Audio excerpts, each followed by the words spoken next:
Dia 11 de março, 2h46 da tarde. O dia em que o Japão tremeu e o mundo assistiu uma das maiores tragédias já vivida pelos japoneses nos últimos anos. O tremor de 9,0 de magnitude foi o mais forte registrado no país e o 7º na história do mundo.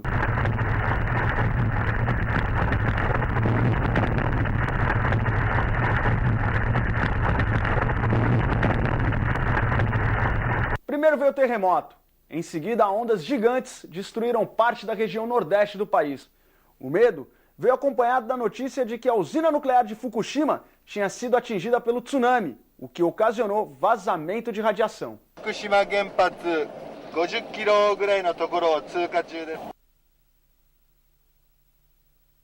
A IPC foi um dos primeiros canais de TV a chegar nas áreas atingidas. E hoje, 9 meses depois dessa tragédia, você vai ficar sabendo como foi a ação desses profissionais que trabalharam para levar a informação até você.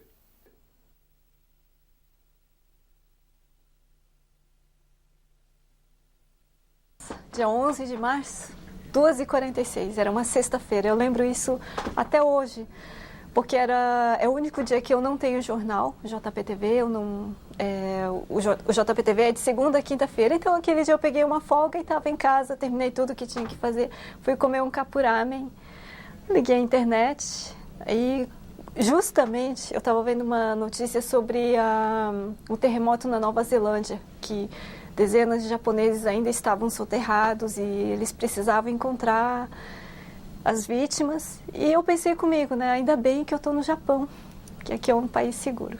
Aí, de repente, começou a tremer.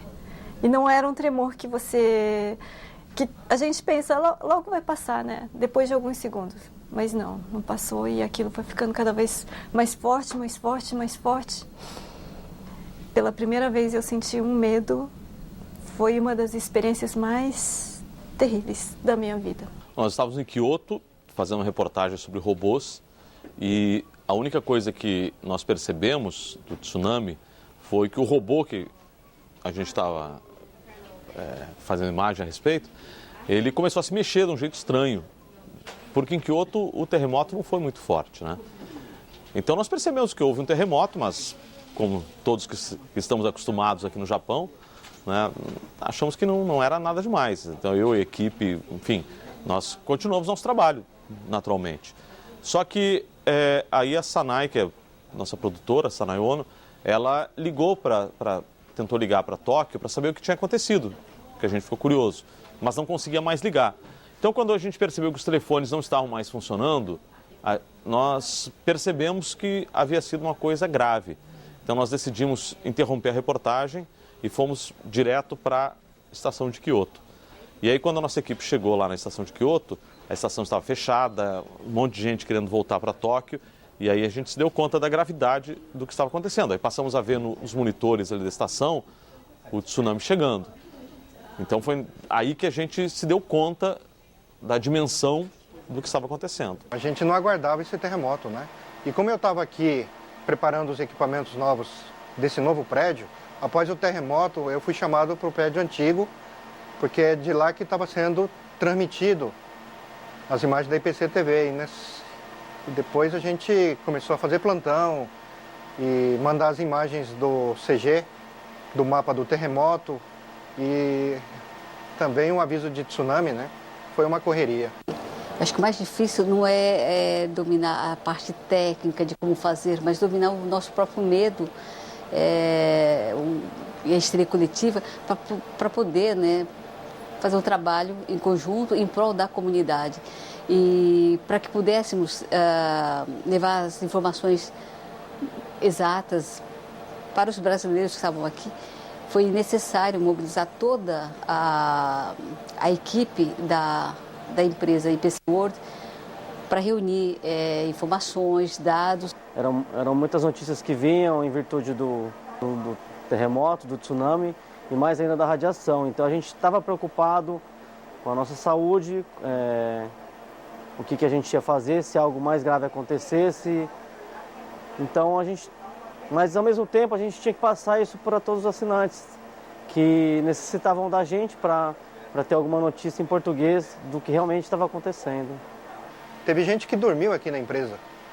né, para dar continuidade ao nosso serviço de informar também com os avisos de terremoto e o tsunami que a cada hora aumentava. A maior recompensa quando chegou a primeira mensagem, 2, 3 horas depois do tsunami, falando assim, finalmente minha mãe parou de ligar para mim, exigindo que eu voltasse para o Brasil, ela ia comprar passagem para mim, né? Ela viu o seu Twitter e ela mudou de ideia, porque ela viu que a situação dá para ser controlada. Então aquilo me tocou. Ali caiu um peso enorme da responsabilidade que eu tinha na minha mão. Se eu não passasse, eu tenho a informação na mão, se eu não passo isso adiante, quantas pessoas estão precisando disso? A gente percebeu que, apesar disso, era importante que a gente desse um retorno para os nossos telespectadores no Brasil, né? Todo mundo tem parentes aqui no Japão, quer dizer, muita gente tem parentes e amigos aqui no Japão e com certeza estaria tentando telefonar, tentando saber e não teria condições de conversar diretamente com essas pessoas. E aí foi o que nós fizemos, a gente começou no Bom Dia Brasil, desde o começo, desde o início da manhã, assim que o Brasil despertou, nós começamos a mandar informações para o Brasil, para o Bom Dia Brasil e todos os telejornais. À medida que íamos reunindo essas informações, compartilhávamos com as pessoas que estavam online conosco, colocávamos no Facebook, ou algumas pessoas no seu Twitter particular, ou mesmo assim através de telefonemas, na roda de amigos. Então, a informação tinha que fluir de alguma forma. Foi através dos contatos que as pessoas têm aqui no EPC que a gente conseguiu descobrir o melhor caminho, ou pelo menos o único caminho viável para chegar a Sendai, né? Então, com todo o apoio que a gente tem do EPC, e eu atribuo, se a gente fez uma cobertura assim, reconhecida no Brasil, com uma excelente cobertura, foi graças ao EPC. Se não fosse EPC, a gente não conseguiria, porque todos os outros repórteres ficaram presos na estrada. Nós, através dos contatos que a EPC tem na comunidade, foram as pessoas da comunidade brasileira que disseram, não, você não vai pela estrada de Fukushima, você vai pelas montanhas e lá você vai chegar, você vai demorar mais tempo, mas você vai chegar. Foi graças a esse contato que nós conseguimos contornar a área afetada e chegar. Nós fomos a primeira equipe brasileira a chegar a Sendai. Nessa sala, cheia de monitores e equipamentos, trabalham 8 homens 24 horas por dia, em turnos alternados, durante 365 dias no ano. Eles são responsáveis pela recepção e transmissão das imagens da TV Globo Internacional. Além disso, são eles que também recebem e emitem os avisos de terremoto. Tocou o alarme terremoto. A gente vem para esse computador, puxa a imagem, que é esse daqui. Depois que puxou a imagem, a gente vem para esse outro equipamento aqui. Aperta esse botão e já manda no ar. A gente está agora com um equipamento novo de informações do terremoto. O sinal aqui, na hora que é chegado aqui e toca o alarme, a gente em questão de segundos manda para o ar. A gente manda tão rápido que muitas das vezes a gente manda primeiro que a NTQ. Gustavo Koagaki foi o cinegrafista que registrou o resgate dos 10 brasileiros que se encontravam nos abrigos na província de Miyagi. Quando eu cheguei lá, foi muito mais do que eu imaginei. Eu tinha imaginado na minha cabeça que ia haver bastante destruição, mas quando eu cheguei lá, tinha muito mais que destruição, porque você não via nada na cidade. Eu olhava para frente, eu conseguia ver o horizonte. Sendo que, tipo assim, você olha numa cidade, você vê casas, você vê muros, você vê prédios, você vê de tudo que tem numa cidade. Mas ali não tinha nada, só tinha destroços no chão e mais nada, só o horizonte. Para mim foi uma lição de vida, por causa que foi muito mais do que trabalho, né? Só que naquele momento foi tão chocante que eu esqueci um pouco do trabalho. Então, muitas vezes estava buscando tipo, imagens para as pessoas de casa sentir o que as pessoas estavam passando por aqui, sabe? Saber da situação real. Daqueles resgatados, o que mais me emocionou mesmo foi de um casal que era uma brasileira e tinha o marido dela era japonês e tinha uma filha. E para mim aquilo ali foi emocionante por causa que o pai não foi junto. 私は家も車も全部流されてそれの今手続き。Eu perdi tudo. Casa, carro, conta ele. Não sei quanto tempo mais vou ficar aqui. Preciso procurar meus parentes. E também meu irmão. Por isso, conversei com a minha esposa. E achamos melhor eles retornarem ao Brasil. Olha, 9 meses se passaram, mas eu ainda não estou preparada para falar friamente. É como se tivesse sido ontem, porque eram momentos muito estressantes, que você trabalha temendo pelo tremor. Eu acho que medo todo mundo teve, acho que ninguém passou ileso disso, é uma coisa que marcou todo mundo, que esteve no dia que aconteceu, ou que foi até o local que foi mais afetado. O mais triste foi, depois daquele tremor, ver aquelas ondas, né?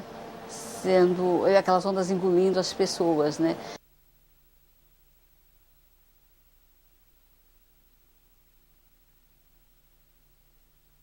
Cenas de uma Sendai destruída.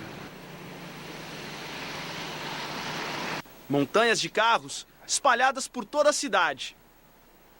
Chegamos aqui na cidade de Sendai há cerca de 1 hora, em uma das regiões mais atingidas pelo tsunami. E as cenas que estamos registrando são assustadoras.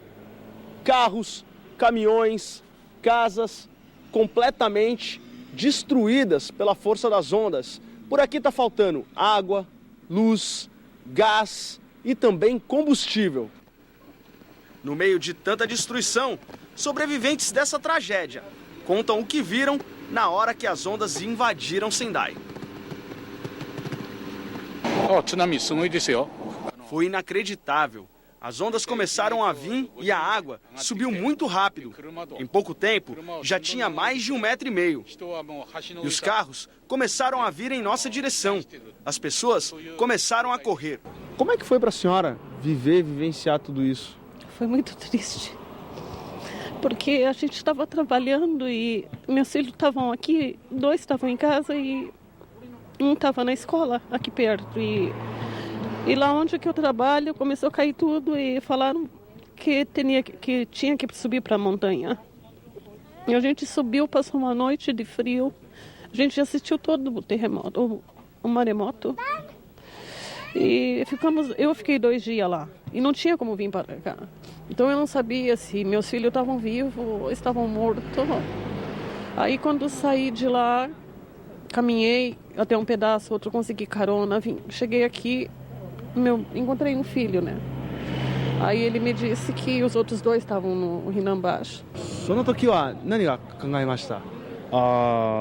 O marido disse que achou que eles tivessem morrido, porque fazia 4 dias que ele não tinha notícias dela, mas ficou muito feliz quando ela retornou para casa.